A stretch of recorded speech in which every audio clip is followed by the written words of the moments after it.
There are wounds no one can see. They don't leave bruises. They don't appear in family photos. They don't show up in medical scans. Instead, they appear in the smallest moments of everyday life. The apology you give before asking a simple question. The panic that rises when someone doesn't text back. The way one small mistake follows you for the rest of the day. Most people call these personality traits. I'm just anxious. I'm just sensitive. I've always been like this. But psychology suggests something very different. Many of the behaviors we call personality are actually survival strategies. Patterns the nervous system developed years ago to help us stay emotionally safe. The strange part is that these patterns often become so familiar that we stop questioning them. We assume this is simply who we are. But who you became to survive isn't always who you truly are. Trauma isn't limited to catastrophic events. Sometimes it grows quietly. It develops in homes where emotions were ignored, where love depended on performance, where you learned to read the room before speaking, where asking for comfort felt dangerous. Your nervous system didn't care whether the danger was physical or emotional. It adapted anyway. And adaptation is remarkably powerful. The first sign is living in constant alertness. Even when everything appears calm, your mind never completely rests. You notice subtle changes in people's voices. You analyze facial expressions without thinking. You replay conversations looking for hidden meanings. Most people assume you're simply observant. But observation driven by curiosity feels very different from observation driven by fear. One expands your world. The other constantly searches for danger. When childhood teaches you that emotional safety can disappear without warning, your brain develops an invisible radar. Years later, the environment changes. The people change. Your life changes, but the radar keeps scanning. Not because danger is everywhere, because your nervous system never received permission to stop looking. The second sign is carrying responsibility that doesn't belong to you. Someone seems upset. Immediately you wonder what you did wrong. Someone becomes quiet. You assume you've disappointed them. You apologize before anyone blames you. You try to solve emotions that were never yours to carry. Many children become emotional caretakers long before they understand their own feelings. Keeping everyone happy feels safer than expressing their own needs. As adults, they continue protecting relationships by sacrificing themselves. Eventually, they become experts at understanding everyone else while barely recognizing themselves. The third sign is struggling to believe kindness. A compliment feels uncomfortable. Support feels suspicious. Love feels temporary.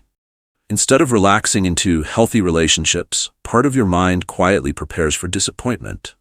Not because you're negative, because your brain predicts tomorrow using yesterday. If affection once disappeared unexpectedly, if trust was repeatedly broken, if acceptance came with conditions, your nervous system learns that closeness always carries risk. The tragedy isn't that you don't want love, it's that your body doesn't fully trust it. The fourth sign is emotional reactions that seem much bigger than the situation. A delayed email, unexpected criticism, a canceled plan. Logically, you understand these moments aren't disasters. Emotionally, they feel enormous. That's because the nervous system doesn't measure events only by what happens today. It also compares them to emotional memories stored from years ago. A small trigger can activate an old survival response. The present becomes mixed with the past. Your body reacts before your conscious mind has time to evaluate reality. The fifth sign is forgetting yourself. You know exactly what everyone around you needs. You know how to avoid conflict. You know how to keep peace. But when someone asks what you actually want, you hesitate. Not because the answer doesn't exist, because you've spent years ignoring it. Children who repeatedly silence their own emotions often become adults who confuse self-neglect with kindness. They become dependable, helpful, easy to be around, yet privately, they feel strangely disconnected from themselves. The sixth sign is perfectionism that never brings peace. Finishing a project doesn't feel satisfying, it feels relieving. Achievement becomes temporary evidence that you're acceptable, until the next challenge arrives. Then the cycle begins again. Perfectionism rarely says, "I want to do my best." It more often whispers, "If I make one mistake, I might lose everything." That's why success rarely feels secure. It simply postpones the next fear. The seventh sign is fearing emotional closeness. You deeply want connection. Yet, when relationships become serious, something inside quietly pulls away. You become harder to reach, more independent, less emotionally available.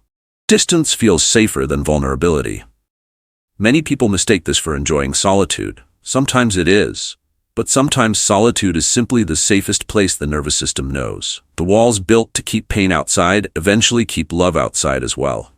The eighth sign is living with an inner voice that never seems satisfied. No accomplishment feels enough.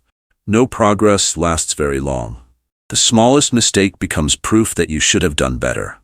Over time, repeated criticism from childhood can slowly become self-criticism. The external voice disappears. The internal voice remains. Eventually, it becomes so familiar that you mistake it for objective truth. You don't question it. You simply believe it. The ninth sign is feeling exhausted for reasons you can't explain. Nothing dramatic happened today, yet you're completely drained. Conversations require effort. Simple decisions feel heavy. Relaxation feels impossible. This kind of exhaustion isn't always physical, it's neurological. Imagine spending every waking hour monitoring danger, managing other people's emotions, suppressing your own needs, questioning every decision, preparing for problems that never arrive. Eventually, the nervous system becomes tired, not because you're weak, because it has been working overtime for years. If you recognize yourself in these patterns, resist the urge to judge yourself. These behaviors didn't appear randomly. They developed because at one point they worked. They helped you survive environments where you had very little control. The problem isn't that they existed. The problem is that they never received permission to retire. Healing rarely begins with dramatic breakthroughs. More often, it begins with ordinary moments repeated consistently. Pausing before apologizing. Accepting kindness without searching for hidden motives. Allowing yourself to say no. Taking one slow breath before assuming the worst. Listening to your own needs before automatically meeting someone else's. Each of these moments gives your nervous system new evidence. Evidence that today's world is different from yesterday's. That safety can exist without constant vigilance. That love doesn't always disappear. That mistakes don't erase your worth.